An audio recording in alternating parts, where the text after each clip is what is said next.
Okay, we can start with questions. So, Attorney, wait ilang, lang.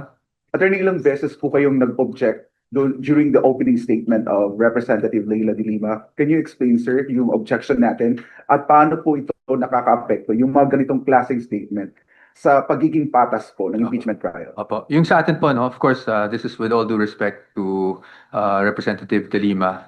I have the utmost respect for her, so I did not mean to offend her at all. Ang sa atin lang po sa defense, no, it's just that nagkaroon na rin ng ruling, nagkaroon na kasi ng isang pagkakataon na nagkaroon ng state opening statement ang prosecution, and in a way, nagkakaroon po kasi ng tinatawag nating conclusions of law.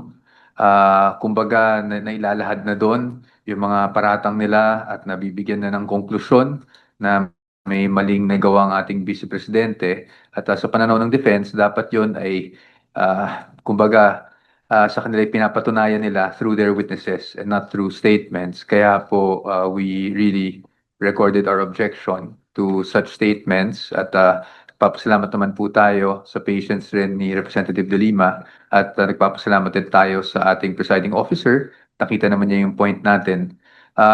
Actually, ayoko po sanang mag-interject in the middle of her speaking kasi it's quite disrespectful naman talaga to do that. So I was really trying not to, except that ang magiging problema kasi natin, katulad noon, is pag nasa record na, kahit na pa-strike off natin yan, narinig na po ng ating mga kababayan at baka po makondisyon kasi yung mind sa mga kababayan natin, lalong-lalo na hindi pa po tayo naglalabas ng ebidensya ukol dito, kahit yung prosecution, at that time wala pang nilalabas na ebidensya. At lalong-lalo na dahil ang depensa ay hindi pa rin naglalabas ng aming ebidensya. So yun lang naman po iniiwasan natin.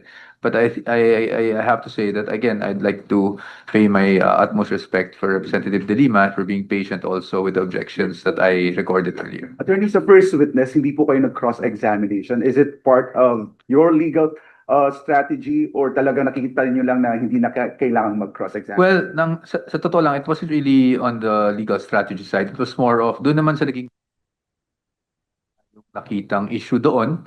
Wala namang questionable, wala namang damaging na nailabas ang ating witness at regular lang naman na yung witness ay nag-identify ng mga cheque at hindi naman natin kino-question yun. So, I didn't want to prolong the proceedings and be petty by asking questions pa kung hindi naman kinakailangan. Thank you, Sir, sir. speaking of cross-examination, nag-cross-examine po on the second. May isa kasi term, may mga terms kasi na na-float doon, yung unusual, saka yung isa pa. Bakit hindi po kayo nag-cross-examine on those terms? Well, kasi yung unusual para sa akin, that's the opinion nung bank manager. I don't see how it will affect the case. Hindi naman siya matter at issue dito. Hindi naman kine-question yung validity noong encashment, diba? So, I thought it was petty, no? For us to even dwell on that. The only questions I raised was, I just wanted to clarify kung bakit nga nag-exit, no, sa labas. But again, I cannot really dwell on the merits, pero at least ma-explain ko lang kung bakit ganun ang naging approach ko sa Speaking on the cross-examination. fire exit, sir, bakit po importante that you asked about that? Ano pong Just to dispel any insinuations, doubts, whatever, as to bakit sa fire exit. But our job is to just elicit the answers from the witnesses, no, and to clarify certain matters. So as you can see naman, and as I've always said, I'm committed to not delaying the proceedings. So kung hindi naman, and that's just not me, but the entire defense team, no? So kung hindi naman kailangan magtanong pa ng additional questions, we don't want to be petty about things. Attorney, kung naging mabilis ngayon ang proceeding, mawa na ang next, Opo. paano yan? Mas magiging matindi na ba ang mga tanungan at cross-examination? Sa amin naman po, hanggat makakaya, kung pwede namang hindi na questionin ng mga bagay-bagay in terms of official documents, etc. Hindi na ko rin naman po gagawin, hindi na nang gagawin ng defense team. Pero syempre, mas masalimuot pagdating sa COA because I'm sure mas maraming tanong din ang mailalabas ng prosecution ukol dyan, no, to make their case. At syempre tayo, we will also have to react accordingly. But I'm still hoping na hindi na tayo ganun kahaba, no? It will depend on how the proceedings go. But what I can say is kung hindi naman kinakailangan, hindi na rin namin masyadong hihimayin pa para naman hindi tayo petty. Sa animation. So what you do not accept, do not agree that this is an unusual transaction. Hindi naman po sa we do not agree. That is the opinion kasi of the bank manager based on her experience. So sa atin, kung yun ang opinion niya, yun ang opinion niya. But that doesn't change anything or that does not put anything at issue dito sa case.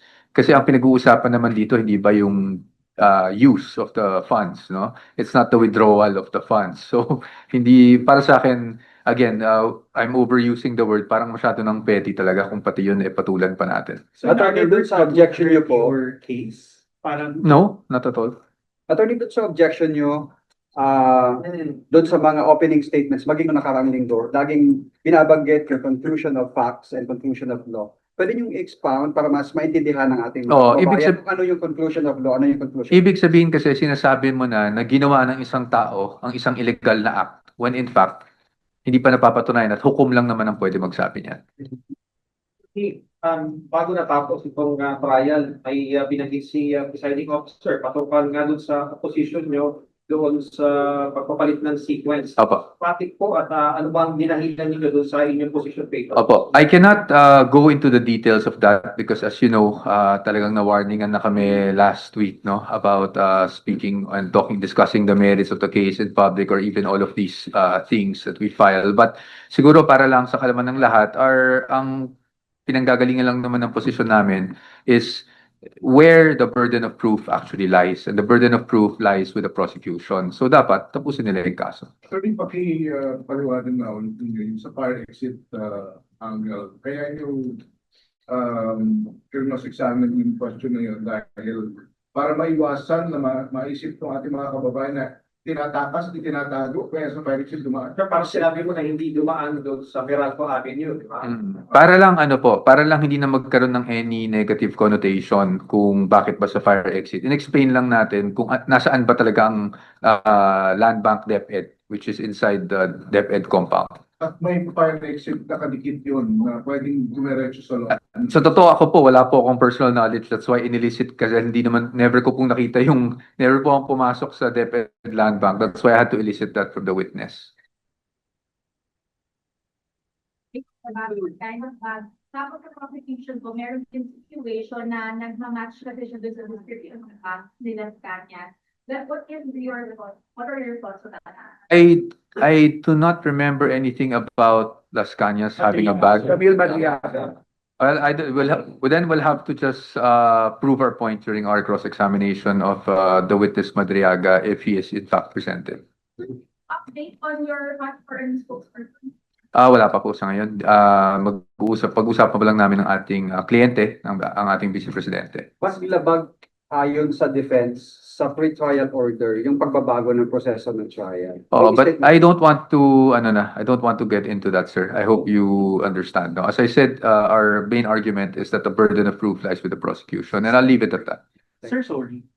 Response lang, comment lang po sa insinuation na baka daw kaya ayaw ng defense na pagbago yung arrangement dahil wala pa daw pong available na witnesses. Any comment or clarification? That's not true. Okay, thank you very much. Your comment on dun sa kay Senator Pia and kay Attorney Job about the splice. I do not comment on issues that I'm not involved with. Hindi po ako yung taong nakikisawsaw sa mga issues. Thank you very much. Thank you. Last po sana. Okay. Gusto ko sa i-aakyat sa Supreme Court if napag-usapan na po ba ng defense team yung sa subpoena po sa financial records. I'll let you know once there's an update on that. Thank you. So,